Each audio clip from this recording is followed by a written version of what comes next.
여러분 안녕하십니까, 진성호입니다. 문재인 대통령의 지시로 시작된 김학의 전 법무부 차관에 대한 재조사가 이제 역풍을 맞고 있습니다. 문재인 대통령이 공개적으로 지시했고 검찰 과거사진상위원회가 공개적으로 박근혜 정권 시절의 청와대와 검찰의 고위 관부들 실명을 거론하면서 마치 죄가 있는 것처럼 언론에 기사를 흘렸습니다. 그런데 진술이 뒤집히고 검찰의 진상조사에서 사실이 아닌 것으로 밝혀지면서 이제 문재인 대통령과 그 일당들이 추진하던 소위 적폐수사가 철퇴를 맞게 됐습니다. 이번에는 그 역풍이 만만치 않을 것 같습니다. 허위사실을 까발린 이른바 검찰 과거사진상조사위원회의 무더기 줄 소송도 예상되고 있습니다. 자, 법무부 산하 검찰 과거사위원회는 건설업자 윤중천 씨가 김학의 전 법무부 차관 외에도 검찰 고위 간부 유착 의혹이 있다고 검찰의 수사를 촉구했습니다. 공개적으로 했습니다. 그리고 망신을 줬습니다. 그런데 이런 의혹을 뒷받침할 만한 정언이 다 뒤집혀버렸습니다. 검찰 과거사위원회가 이런 공개적인 발표를 한 데는 이런 의혹을 뒷받침할 만한 정언이 있었다는 게 그 이유였습니다. 그런데 그 정언들이 실제로는 다 뒤집히고 혐의가 없는 것으로 드러나고 있습니다. 자, 검찰 과거사위원회의 권고를 받아서 이 의혹을 실질적으로 수사한 김학의 수사단은 4일 이런 발표를 했습니다. 수사에 착수할 만한 단서를 발견하지 못했다. 그러니까 지금 문재인 정부의 문제는 일반 사람들은 물론 과거 이명박 박근혜 시절의 검찰이나 청와대 고위 간부들의 명예는 헌신짝처럼 내던진다는 겁니다. 아마도 이 사람들은 죄가 있을 거야, 이런 예단을 갖고 수사를 지시한 게 아닌가 하는 의혹이 생기는 겁니다. 이제 큰일 났습니다. 가장 중요한 포인트는 문재인 대통령입니다. 문재인 대통령이 무슨 이유에서 김학의 장자연 어닝선에 대해서 재조사를 지시했는지 모르지만 청와대 단계에서 김학의 재조사를 건의한 사람들이 있을 거 아닙니까? 그 사람도 아마 이번에 고소당할 겁니다. 그 사람들의 명예훼손 혐의들은 곳곳에서 발견되고 있습니다. 자,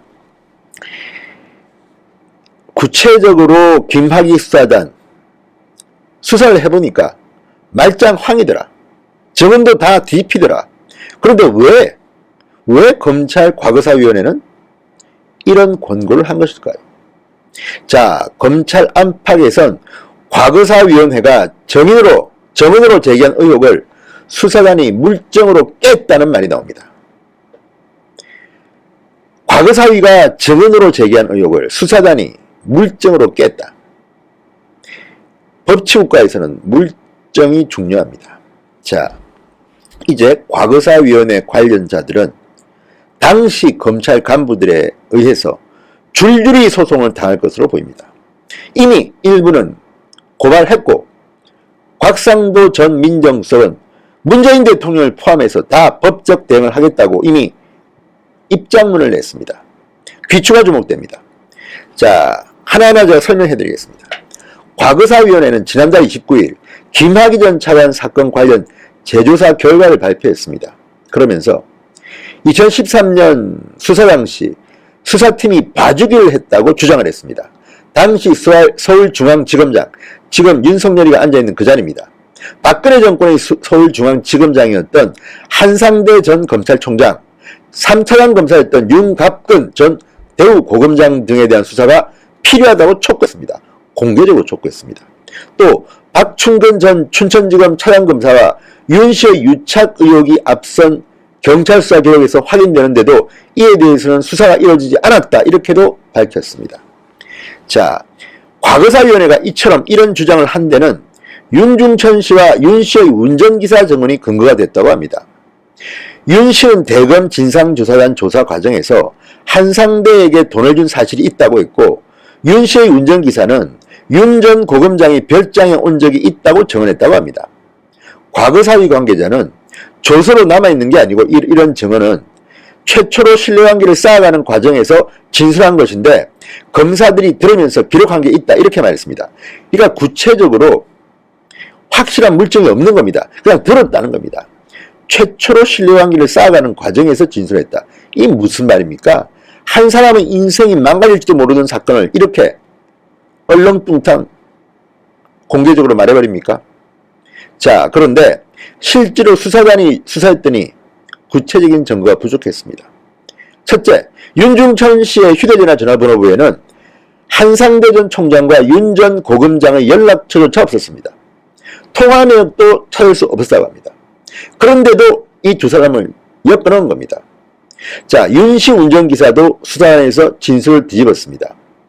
당시 윤 전 고검장을 별장에서 봤다는 진술을 했는지 기억이 나지 않는다. 윤 전 고검장이 별장에 출입했고 윤 씨와 만난 사람인지 자체를 모르겠다는 취지로 진술했다고 합니다. 이것만 보면 얼마나 허술하게 검찰 과거사위원회가 개인의 명예를 짓밟았는지 추측이 되고도 남습니다. 자, 과거사위원회는 또 다른 박 전 차장검사의 변호사법 위반 의혹도 제기했습니다.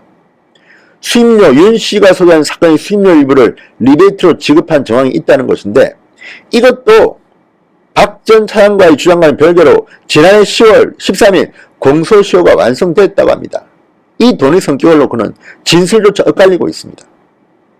자, 그리고 과거사위원회는 김학의 전 차관에 대해서 청와대 외압이 의심된다고 했습니다. 그리고 외압의 진원지로 곽상도 당시 청와대 민정수석과 이중희 당시 청와대 민정비서관을 지목했습니다.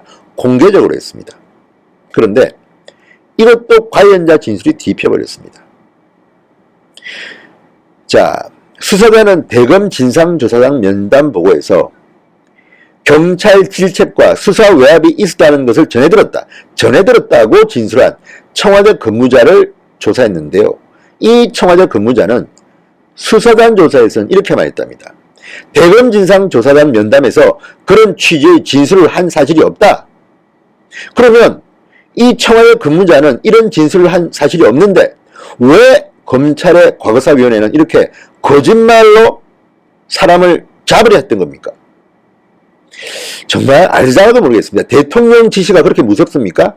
대통령이 말 한마디 하면 김학의 전 차관 제조사에 그러면 김학의 전 차관에 관련된 사람들이 다 죄인이 되는 겁니까? 이 나라가 무슨 민주주의 국가도 아니고 무슨 무법 천지입니까? 정말 이해할 수가 없는 사실들입니다. 어쨌든 대검 진상조사단 면담에서 그런 취지의 진술한 사실이 없다고 청와대 근무자가 진술을 함으로써 다 뒤집혀버렸습니다. 당시 김학의 첩보를 수집하고 수사한 경찰들 역시 청와대 등 외부로부터 질책이나 부당한 요구를 받은 적이 전혀 없다고 수사단에서 진술했습니다. 그렇다면 유령이나 헛개비의 말 듣고 검찰 과거사위원회는 이런 수사를 권고한 겁니까? 개인의 실명까지 들면서. 자, 그래서 결국 대통령 지휘를 받은 검찰 과거사위원회는 결국 그들의 발목을 잡을 것이다. 이런 예측이 나올 만합니다. 이미 명예훼손, 손해배상 여러 건이 걸려 있습니다. 한상대 전 총장은 서울중앙지검장 재직 시절 윤 씨 사건을 수사한다는 사실 자체를 몰랐다고 했습니다. 윤 전 고검장은 윤 씨와 일면식도 없다고 했습니다. 자, 그래서 윤 전 고검장은 이미 정한중 과거사위 위원장 대행과 김용민 과거사위 위원, 이규원 대검 진상조사단 파견검사를 허위사실 유포에 의한 명예훼손 혐의로 고소했습니다. 한상대 전 총장도 과거사위 관계자와 대검 진상조사단 관계자들을 상대로 억대 손해배상 청구 소송을 제기했습니다. 곽상도 의원 역시 해외에서 입장문을 내고 김학의 사건 수사를 놓고 자신이 외압을 행사한 것처럼 말한 문재인 대통령을 포함해서 청와대와 대검 진상조사단, 경찰 관계자들을 법적 책임을 묻겠다고 밝혔습니다. 줄줄이 소송이 진행 중입니다.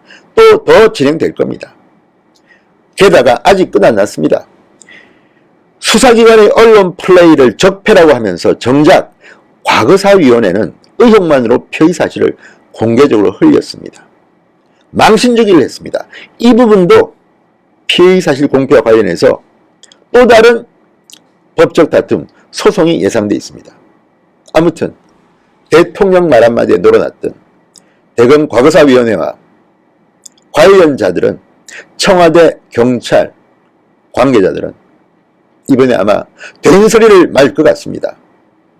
적폐수사, 적폐청산. 그렇지만 대한민국은 법이 있는 나라입니다. 민주주의 3권 분립이 된 나라입니다. 문재인 대통령이 말 한마디에 이렇게 놀아났던 사람들, 이제 앞으로 처벌받는 일만 남은 게 아닌가, 그런 생각이 듭니다. 어쨌든 대한민국이 정말 이렇게 저급한 국가로 전락했어야 되겠습니까? 진성호의 윤곽 폭격이었습니다. 여러분 감사합니다. 그리고 이 영상을 시청하시는 분들 중 아직까지 진성호 방송의 구독 버튼을 누르지 않으신 분들은 빨간 구독 버튼을 꼭 눌러주십시오. 진성호 방송 더욱 열심히 하겠습니다. 여러분 대단히 감사합니다.